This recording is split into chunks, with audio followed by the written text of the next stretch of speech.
আপনি আপনার স্ত্রীকে কি তালাক নেওয়ার ক্ষমতা অর্পণ করলেন কিনা ওই দিকে লেখা লিখতে হবে হ্যাঁ অথবা না। যদি তুমি হ্যাঁ লেখো তাহলে তোমার বউ যে কোনো সময় তোমার ডিভোর্সে চলে যেতে পারে, কারণ তুমি তো তোমার বউকে তালাক নেওয়ার অনুমতি দিছো। তাই 18 নম্বর কলামে হা লেখবা, বুঝে শুনে লেখবা। কিন্তু হা লেখি তোমার বউরে তুমি তালাক নেওয়ার ক্ষমতা অর্জন করে দিলা, তোমার বউ যখন তখন তোমার কোর্ট থেকে কাগজ ডিভোর্স নামা ফাটায় তালাক দিতে পারবে। আর যদি 18 নম্বর কলামে না লেখো কি না, তাহলে বউ জীবনে কোনোদিন তালাক দিতে পারবে না, পারবে না। ডিভোর্স নামা 100টা ফাটালেও কাজ হবে না। ডিভোর্স নামা 100টা ফাটালেও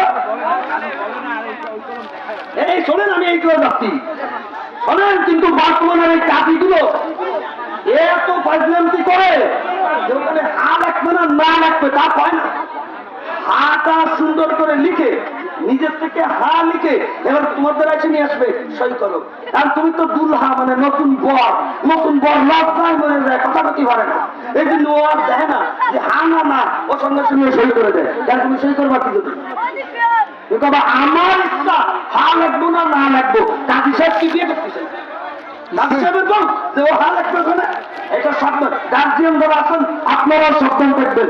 18 নম্বর কলামে হা লেখলে আপনার স্ত্রী বিপদ পাঠাই দিতে পারবে, আর না লেখি বিপদ পাঠাতে পারবেন না। সিদ্ধান্ত আপনার। আপনার বউরে আপনি তালাক নেওয়ার অধিকার দেবেন কি দেবেন না। এখন এই কারণে সংসার ভাঙে কি ভাঙে না, যখন তখন ডিভোর্স দিয়ে চলে যায়। এখন আপনার ইচ্ছা আপনি হা লাগবেন না না লাগবেন, তবে বুঝে শুনিয়ে লেখেন।